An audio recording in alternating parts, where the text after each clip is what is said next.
पुणे के लोहागढ़ किले पर धक्का देकर बिजनेसमैन केतन अग्रवाल की हत्या करने के मामले में नया राज सामने आया है। केतन अग्रवाल मर्डर केस में सिया गोयल को लेकर चौंकाने वाला खुलासा हुआ है। पुलिस जांच में पता चला है कि केतन की मंगेतर और अब मुख्य आरोपी सिया गोयल की कथित तौर पर पहले ही शादी हो चुकी थी। नमस्कार, मैं हूं आकांक्षा, आप देख रहे हैं न्यूज़ 18 का डिजिटल प्लेटफॉर्म। पुणे के केतन अग्रवाल हत्याकांड में एक और बड़ा खुलासा हुआ है। पुलिस जांच में जो नई बात सामने आई है उस पर यकीन करना मुश्किल हो जाएगा। जी हां, पुलिस जांच में ये पता चला है कि केतन अग्रवाल की मंगेतर सिया गोयल की कथित तौर पर पहले ही शादी हो चुकी थी, वो शादीशुदा थी। इस नए खुलासे ने केस में एक नया और नाटकीय मोड़ ला दिया है। दरअसल सिया गोयल ने अपने प्रेमी चेतन चौधरी के साथ मिलकर केतन अग्रवाल की हत्या कर दी थी। ये घटना लोनावला के पास ऐतिहासिक लोहागढ़ किले के पास धक्का देने से हुई थी और न्यूज़ 18 मराठी की एक रिपोर्ट के मुताबिक केतन अग्रवाल मर्डर केस की जांच कर रही पुणे पुलिस का दावा है कि आरोपी सिया गोयल और चेतन चौधरी की शादी पहले ही हो चुकी थी। पुलिस के मुताबिक सिया गोयल और उसके कथित प्रेमी चेतन चौधरी ने 4 महीने पहले अपने परिवारों से छिपाकर गुपचुप तरीके से सीक्रेट वेडिंग की थी।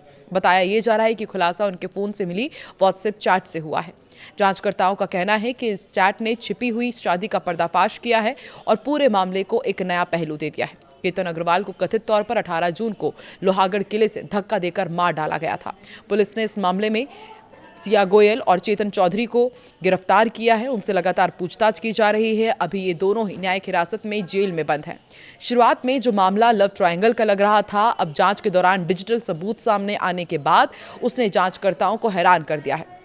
व्हाट्सएप चैट और इंटरनेट हिस्ट्री से क्या पता चला है वो भी आपको बताते हैं। रिपोर्ट के अनुसार पुलिस ने आरोपियों के फोन से मिले call record, location, data, chat और इंटरनेट सर्च हिस्ट्री की बारीकी से जांच की। पिछले 6-7 महीनों के डिजिटल डेटा की जांच के दौरान जांचकर्ताओं को कथित तौर पर पता चला कि सिया गोयल और चेतन चौधरी ने 4 महीने पहले ही शादी कर ली थी और परिवारों के डर से इसे छिपा कर रखा था। पुलिस को शक है कि इसी सीक्रेट शादी के बाद केतन को रास्ते से हटाने की कथित साजिश रची गई थी। इसे लेकर सिया के कॉलेज के 2 दोस्तों से पूछताछ शुरू हो चुकी है, जिन्होंने कथित तौर पर इस सीक्रेट शादी में विवाह के डॉक्यूमेंट्स पर साइन किए थे। इसके साथ ही टेक्निकल टीमें इंस्टाग्राम अकाउंट से हटाई गई तस्वीरों को भी दोबारा प्राप्त करने की कोशिश में है। इसमें कथित तौर पर सिया और चेतन को एक दूसरे को शादी की माला पहने हुए दिखाया गया था। जांचकर्ताओं को संदेह है कि हत्या की साजिश को जल्दबाजी में अंजाम दिया गया, क्योंकि केतन का परिवार उदयपुर में डेस्टिनेशन वेडिंग बुक करने के लिए सिया का पहचान पत्र मांग रहा था।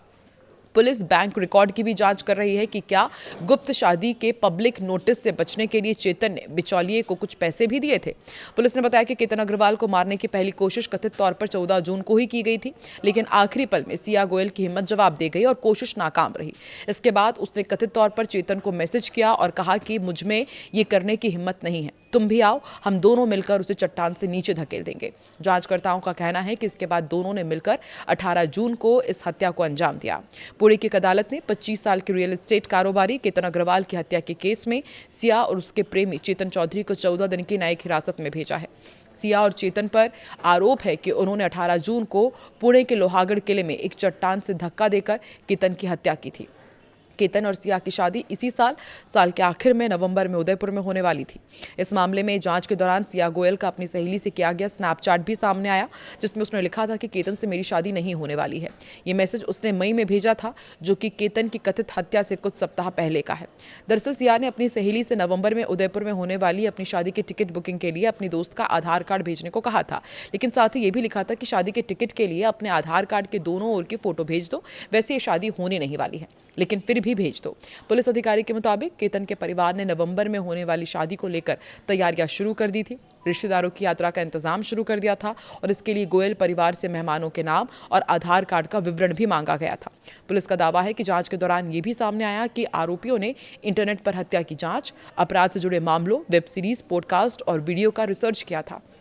पूछताछ में पुलिस के अनुसार आरोपियों ने हथियार के इस्तेमाल से बचने और घटना को दुर्घटना जैसा दिखाने के उद्देश्य से केतन को चट्टान से धक्का देने की योजना बनाई। पुलिस अब डिजिटल और डॉक्यूमेंट्स के सबूतों के आधार पर पूरे घटनाक्रम को कोर्ट के समक्ष प्रस्तुत करने की तैयारी में है। मामले की जांच अभी भी जारी है। केतन अग्रवाल की हत्या के मामले में पुलिस हर एंगल से जांच कर रही है। पुलिस ने आरोपी सिया गोयल की ऑनलाइन एक्टिविटी का भी पता लगाया, जिससे सिया की रची गई साजिश को लेकर कई कयास लगाए जा रहे हैं। सूत्रों के मुताबिक जांचकर्ताओं का कहना है कि सिया से जब्त किए गए मोबाइल फोन की ब्राउजिंग हिस्ट्री से पता चलता है कि उसने मेघालय के हाई प्रोफाइल राजा रघुवंशी मर्डर केस के बारे में जानकारी खोजी थी। इस मामले में सोनम रघुवंशी पर हनीमून के दौरान अपने पति की हत्या की साजिश रचने के आरोप है। हालांकि पुलिस ने इन सर्च के आधार पर अभी कोई नतीजा नहीं निकाला है, लेकिन उनका मानना है कि ब्राउजिंग हिस्ट्री से घटनाओं के क्रम और केतन अग्रवाल की मौत से पहले आरोपी की ऑनलाइन एक्टिविटी को समझने में मदद मिल सकती है। सूत्रों ने बताया कि सिया के फोन की सर्च हिस्ट्री से सोनम रघुवंशी से क्या सवाल पूछे गए थे और सोनम रघुवंशी को हाईकोर्ट से जमानत कैसे मिली, ऐसे सवाल शामिल थे। पुलिस सिया के फोन से जुड़ी बातों को भी ध्यान में रखकर जांच कर रही है और माना जा रहा है कि अब इस जांच के बाद और भी कई बड़े खुलासे हो सकते हैं। आपको क्या लगता है, क्या वाकई इन लोगों ने गुपचुप सीक्रेट वेडिंग 4 महीने पहले ही कर ली थी? और क्या केतन अग्रवाल को सिर्फ इसलिए रास्ते से हटाया गया क्योंकि उनकी सीक्रेट वेडिंग पहले ही हो चुकी थी और समाज में उनकी बदनामी ना हो? और सिया को और चेतन चौधरी को किस तरह की सज़ा मिलनी चाहिए, कमेंट सेक्शन में ज़रूर बताएं।